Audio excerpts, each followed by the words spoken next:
This is my honest Wealthsimple review.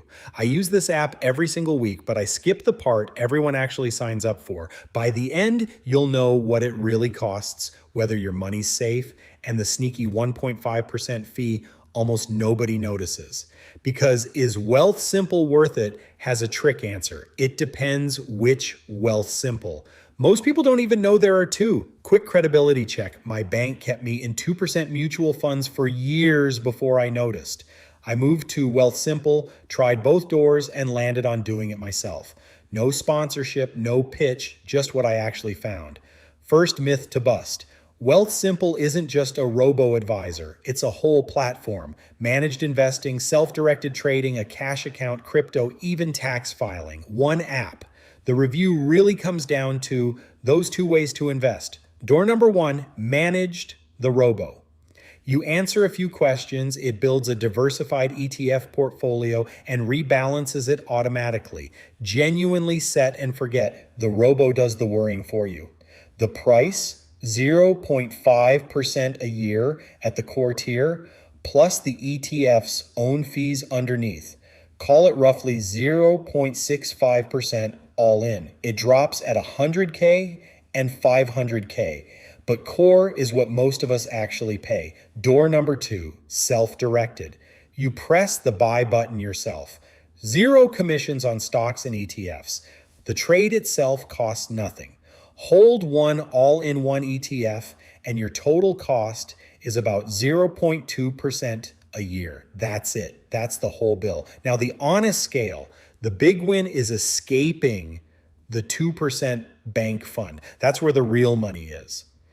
Managed versus DIY is a smaller gap, about 0.65 versus 0.2. Nothing over decades, but a rounding error next to the 2% you're leaving behind. But the part of this review that actually matters most isn't the fee math. It's the two things people are scared to ask. Is my money even safe in this app? And that hidden 1.5% fee I promised you at the start. Safety first. Wealthsimple's brokerage is regulated by CIRO, the same watchdog as the big banks' brokerages, and it's a CIPF member covered up to $1 million per account category if the firm ever fails. And category is generous, general accounts, retirement accounts, and your TFSA, FHSA, RESP group each count separately. Most people are effectively covered for several million. Now the gotcha. Buy anything US listed from a Canadian dollar account and there's a 1.5% currency conversion fee each way. Stick to Canadian listed ETFs and you never pay it. Plenty of them hold US stocks anyway. The convenience though, that part's real. TFSA, RRSP, FHSA, RESP, all in one app, no annual admin fee. I opened my kid's RESP in minutes without talking to a single human being. Introvert heaven. So who's each door for? Managed.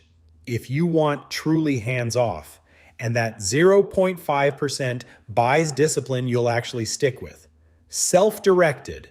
If you'll spend 10 minutes learning one all-in-one ETF and then leave it alone. My verdict, yes.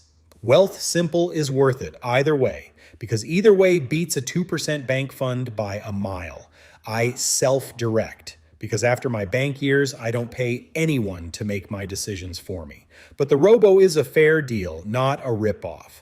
So managed or self-directed, which one are you? Tell me in the comments. If you want the click-by-click, my full Wealthsimple tutorial is next. Hit subscribe so the algorithm knows Canadians like keeping their money. Not financial advice, just what worked for me.